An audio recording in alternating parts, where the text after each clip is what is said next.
क्या आप जानते हैं, बंदूक से चली गोली ने भारत और कनाडा के रिश्तों में भूचाल ला दिया है। एक सिख अलगाववादी नेता हरदीप सिंह निज्जर की हत्या ने दोनों देशों के बीच की कड़वाहट को एक नई ऊंचाई पर पहुंचा दिया है।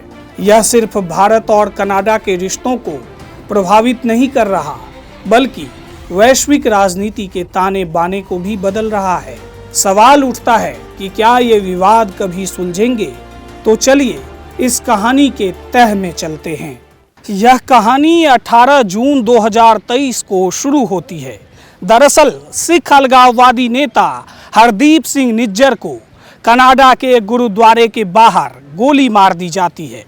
एक हत्याकांड जो एक व्यक्ति की मौत ही नहीं, बल्कि एक आंदोलन की जड़ें हिलाने का कारण बन जाता है।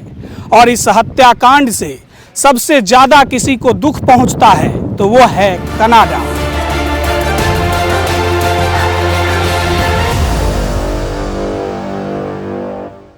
पिछले एक साल से कनाडा भारत के खिलाफ लगातार बयानबाजी कर रहा है। कनाडाई प्रधानमंत्री जस्टिन ट्रूडो के हालिया बयान से दोनों देशों के रिश्तों के बीच तनाव ने नया रूप ले लिया है। खालिस्तानी हरदीप सिंह निज्जर मामले में कनाडा के बयान पर भारत ने भी सख्त एक्शन लेते हुए उसके 6 राजनयिकों को निष्कासित कर दिया है। भारत के इस रुख से लग रहा है कि अब उसने कनाडा को सबक सिखाने की ठान ली है।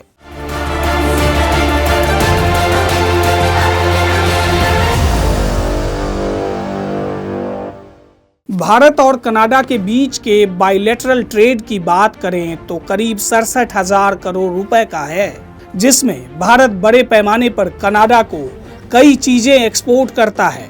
इस तकरार में कारोबार तो दांव पर है ही, लेकिन भारत एक और तरीके से कनाडा को सबक सिखा सकता है।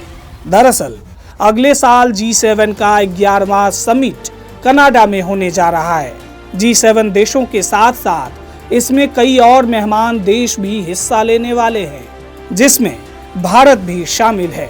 हालांकि अब ताजा स्थिति को देखते हुए यही लग रहा है कि भारत इस समिट में शामिल नहीं होगा।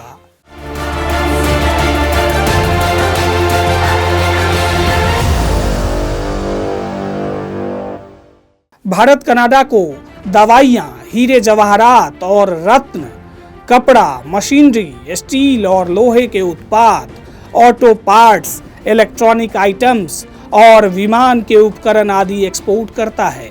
लेकिन हाल के दिनों के विवाद को देखते हुए इस पर ग्रहण लगता दिख रहा है। कनाडा के आरोपों के बाद भारत ने अपने संबंधों को एक नया मोड़ दिया है। भारतीय विदेश मंत्रालय ने कनाडा में तैनात अपने उच्चायुक्त संजय वर्मा को वापस बुलाने का फैसला किया है। क्या यह संकेत है कि भारत अब और सहन नहीं करेगा?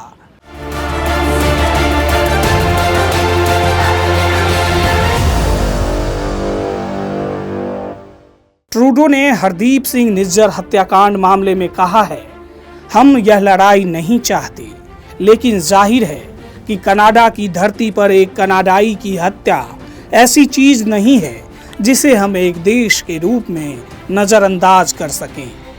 कनाडा के प्रधानमंत्री जस्टिन ट्रूडो ने आरोप लगाया कि भारतीय सरकार इस मामले में किसी तरह की जांच में सहयोग नहीं कर रही है। क्या ये आरोप भारत की छवि को धूमिल करेंगे या ये केवल राजनीतिक बयानबाजी है?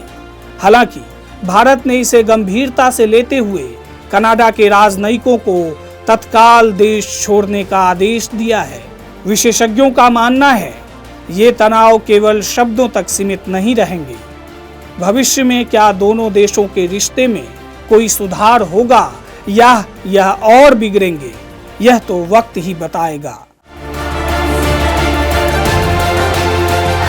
यह थी भारत कनाडा संबंधों की जटिल कहानी। अलगाववादी नेता हरदीप सिंह निज्जर की हत्या मामले में कनाडा और भारत का संबंध बद से बदतर होते जा रहे हैं। क्या आपको लगता है इन विवादों का कोई समाधान निकलेगा? कमेंट बॉक्स में हमें जरूर बताएं। नमस्कार।